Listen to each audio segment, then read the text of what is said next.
What's going on? It's Alan Brown, aka Bully the Kid. Uh, Thank you for joining me once again, or hello for the first time, whichever one you apply to. This video, I want to spend a little bit of time talking to you, the viewer, about something that I have been not necessarily struggling with, but dealing with. Whether or not you save up your money, save up your money, save up your money, and buy that dream base, or you get a project base for relatively cheaper and then pay for the upgrades to make it sound like your dream base would. So on one side of the fence, let's talk about purchasing that absolute dream base. Me personally, my dream base, I actually have two that I would love to own at some point in my life. Number one is a Ernie Ball Music Man 5 string. Um, the one I was looking at is all white, white pick guard, has gold pole pieces on the pickups, gold tuners, gold bridge, mahogany neck, or maple neck. It really doesn't matter to me. But that bass, the idea of that bass has always been a goal. And that bass will probably cost me probably around $2,500, $3,000 brand new, something like that. I'm just giving an approximation. It's probably less, but everyone I've seen, if it hasn't been used to buy it new, it's probably around $2,300, $2,500.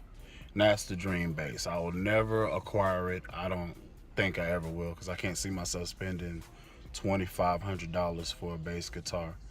I just can't bring myself to do it. Not that I can't afford it, I just can't bring myself to do it. And second base would be Rickenbacker 4003, and I would get it in blue if I could. Of course, there has to be a 4 string because I don't think Rick's come in 5s. But those two bases, for whatever reason, they've always been staple bases in my head. Like they're the base, right? So I have two of them. Never really got into the Fender whole movement, anything like that. Fenders play good, Squires play good, Warwicks play good. You know, all the different companies. Uh, what's another one in the UK?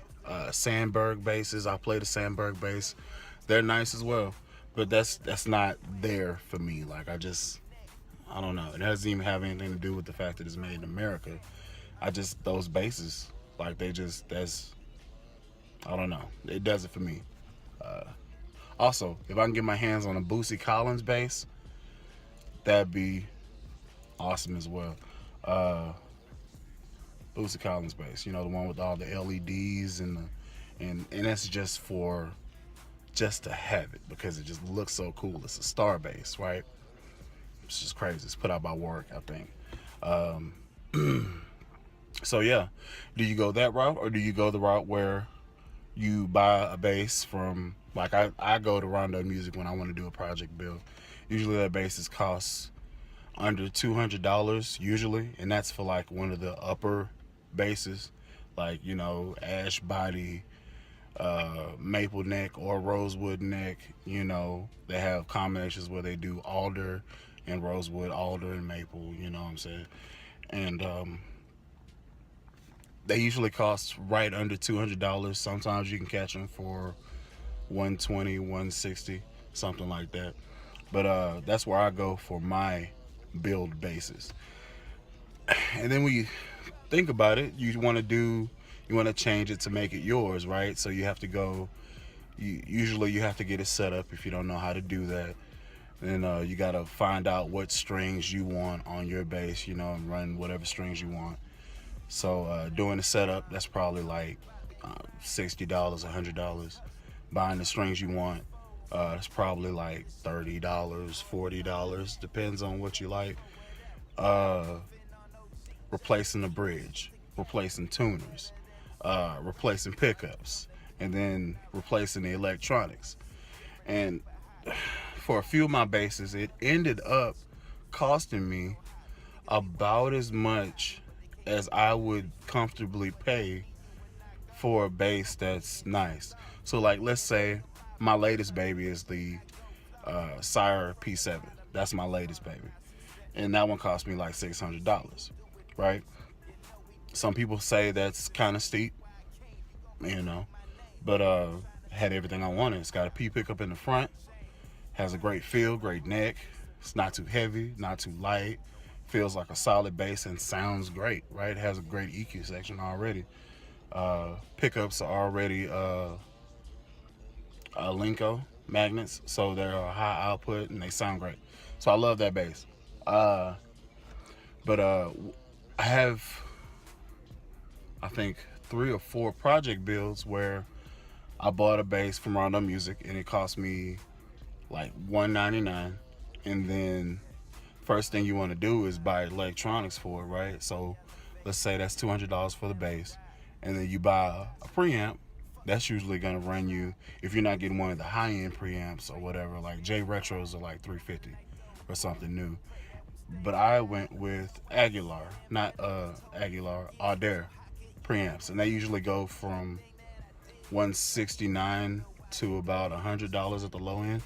So like, let's say that I go and get $150 preamp from Audio. So now I'm at 350, right?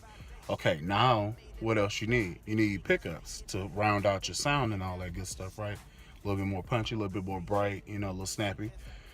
Pickups for the bass.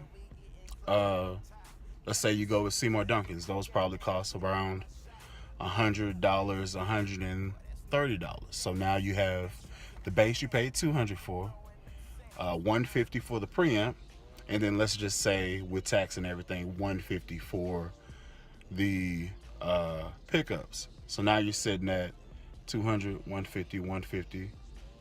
That's $500 right there, right? Okay. Now we got to talk about tuners. Tuners, if you get them from Amazon, you get the cheap ones. You could probably get a set for, $16. But if you're going with some real good hardware like Hipshot tuners or Grover or Schaller or whatever that, whatever's the kids are using these days, that could end up costing you like $80, $100 right there. So now that's pushing you to about $600, right? Then you got to get a good bridge, uh, and a bridge, again, you can get from Amazon pretty cheap. But a good bridge, like let's say it's a Badass 2 bridge, excuse my language, but that's the name of the bridge. Uh, let's say you get that one. That one's gonna cost you probably like $100, just for the bridge. So that pushes you around $600, just to give and take, maybe $650, And like I said in the video that I made before, my bass, the Sire bass, cost me, after taxes and shipping and all that, end up being $650, So you kind of even out. The only benefit of building your bass the way you want is, number one, you could take the electronics out of any bass and put it in any other one, but you have more flexibility. You don't feel like you're losing as much if you mess up something because you're buying it in pieces, right? But at the same time, at the end of the day, do you get the product that's finished, or do you get the product that's you have to put some TLC into? You buy a bass from Rondo, you might have to file down a few of the fret ends. You might have to oil the fretboard if you have a rosewood or whatever. They're great basses, but they're not perfect. You know what I'm saying? There's something that you have to put a little love into to make them to what you want. That being said, I've built about 6 or 7 basses now, sold off some, kept some, and then I've bought the basses that I wanted. So I can't really say which one is better in the grand scheme of things, but I will say this: if you like the journey of creating your gold, your thing that's going to be one of a kind and nobody else has, that you don't have to worry about somebody else showing up at a gig and they got something that's similar, like, hey man, it looks just like mine, then build your bass. You can always buy new pick guard, you can always buy new tuners, chrome, gold, black, whatever. You can always do it to make it your own, or you can buy it already done. So, which one is better? And I'll say this: if you have the money to get your dream, go get it. If you're comfortable enough to get your dream, go get it. It doesn't make any sense trying to save it and not be happy. Because if all you want is this particular base, like if all I wanted was a Stingray, right? Why would I create the base and it still not be what I'm searching for as far as sonically? Like it doesn't sound or feel like my dream base. Is just something that gives me close imitation of what I really desire. If you're not gonna be happy with it, you might as well save up and get your dream. If you like the bass journey like I do, I like working on basses. So I have more project bases than I do bases that cost over, let's just say, $200. Like I have probably like 6 bases that cost like $200, but I have like 2 good bases. They're both Sires, but I have 2 good bases that cost me like $500 or $600 each. So that's basically what I wanted to make this video for. I had a friend ask me, should I just go ahead and buy the one I want now, have it done, or should I build a base like you did? And my answer is, if you're happy with the product that you make and that means more to you than to have your dream, build it. If you don't particularly care for all that junk and you don't want to have to pay to have somebody else do all that stuff, buy it. It's all a matter of what your taste is in music. Um, so yeah, I know that's kind of go around in a circle, and I really didn't get to anything poignant to tell you, hey, build your base, or hey, buy your dream base. It's really ultimately up to you what you want to do. So yeah, I think I'll call these segments Bully's Corner, or the Bass Corner. I like the Bass Corner, maybe the Bass Corner. If you have an idea what I should call segments like this, where I just come and just talk to you, I'm not playing anything, let me know down in the comments. Again, thank you for watching the video. Thank you for clicking it. Thank you for subscribing.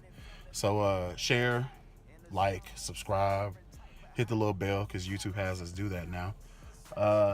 And until next time, till next video, this is Alan Brown, aka Bully the Kid. I appreciate y'all rocking with me. Peace.